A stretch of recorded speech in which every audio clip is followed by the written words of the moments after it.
SCP-1027 Containment Class Euclid. Special Containment Procedures. SCP-1027 is to be housed in a standard liquid containment tank immersed in a saline solution. Personnel are to avoid direct physical contact with SCP-1027 with the exception of the feeding staff. SCP-1027 is to be given one fresh bovine brain per week. All staff involved in feeding of SCP-1027 are to wear Level 4 bioprotective equipment. In the event of exposure to SCP-1027, affected personnel are to be immediately treated as instances of SCP-1027 and subjected to standard containment protocols.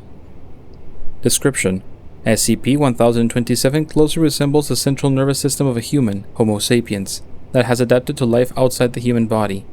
Specimens currently in the possession of the Foundation measure from 1.1 meters, measured from the apex of the cerebrum to the base of the sciatic nerve, to 1.5 meters. Attached are the basic sensory structures associated with human functioning, including sensory nerve structures, eyes, and cochlea. SCP-1027 appears to be able to interpret signals from these systems in the same way as a human subject. However, all neutral structures within SCP-1027 are capable of moving to various extents.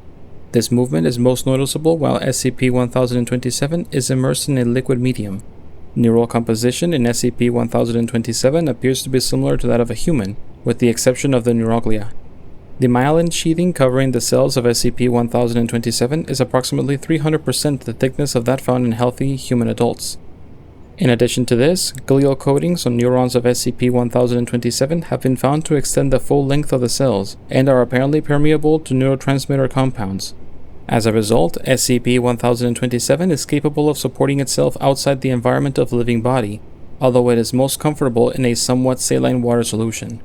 SCP-1027 seems to feed primarily on the neurotransmitters found within mammalian brain tissue.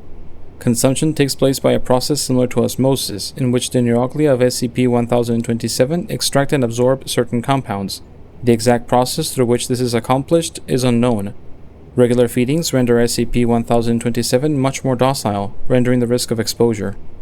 However, it seems that SCP-1027 is capable of survival for extended periods without feeding, and it is not known at this time whether there is actually a biological need for these chemicals.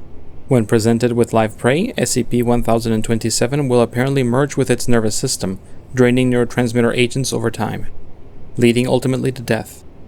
However, when exposed to a living or recently deceased, less than 12 hours prior to exposure, human, SCP-1027 will instead infiltrate the brain through the auditory canal. Upon breaching the meningeal membranes, the neural ganglia of SCP-1027 will release a high dosage of an apparently modified dopamine compound directly into the brain, in addition to an electrical impulse measured at approximately 150 millivolts.